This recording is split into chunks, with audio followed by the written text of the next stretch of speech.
The first beta of the new OneUI 6 update based on Android 14 is here, and this brings a lot of new features, some major changes, and some of them I like, some of them I don't. But you know what? Let's not waste any more time. Let me show you the best OneUI features in action.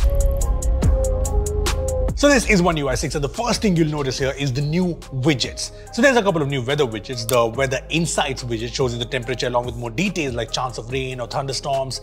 There's also this dynamic widget which also has this cool new animation which changes according to the weather obviously. Now this is cool, but the more useful new widget here is the custom camera widget. This lets you open up a specific camera mode directly from the home screen.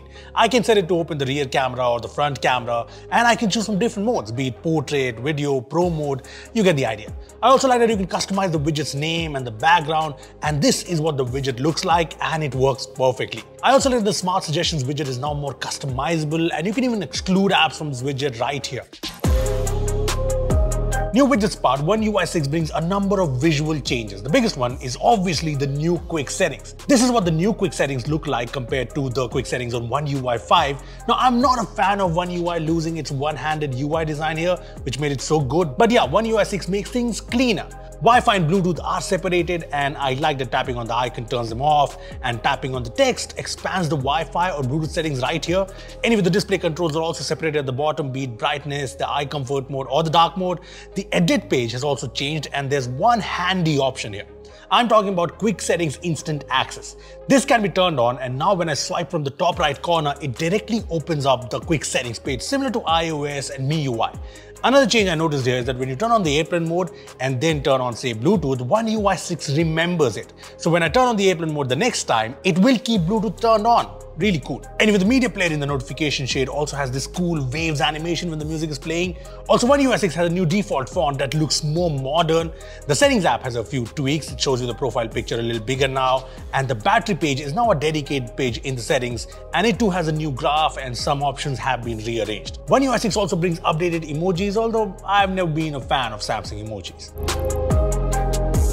Moving on, OneUI has always had a very customizable lock screen, and OneUI 6 is obviously making things better. See, in OneUI 5, you could resize the clock, but there was no way to move around the clock. In OneUI 6, you can resize the clock, and you can move it around like this and set it to wherever you want. That's all. There are also new font styles for the clock, and there's also a new clock style.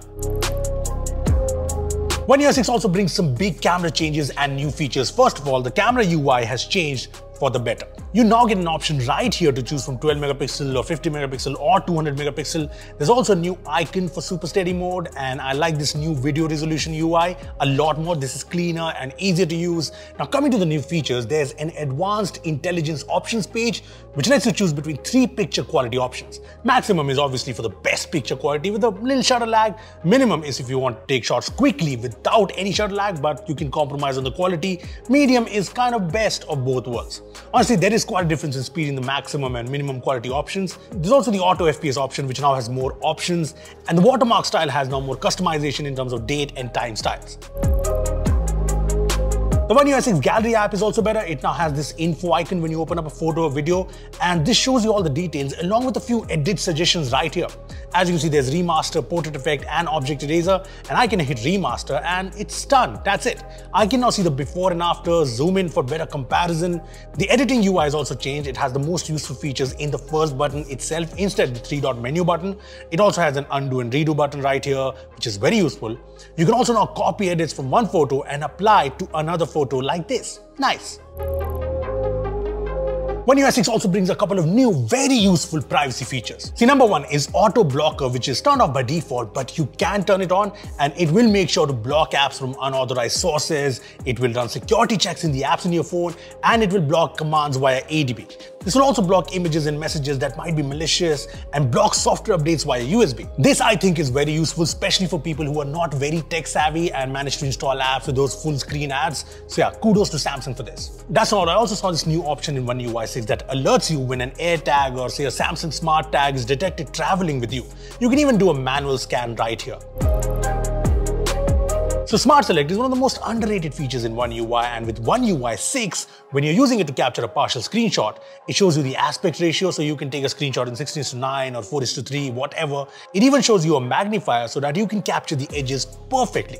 This is very cool, but that's not all. You can still pin it, but now you can even extract text from it or just just drag and drop it like this. So those are the big changes and new features in OneUI 6, but I want to know from you, which is your favorite new OneUI 6 feature and which is that one feature that OneUI is still missing? Comment down below. Thanks for watching.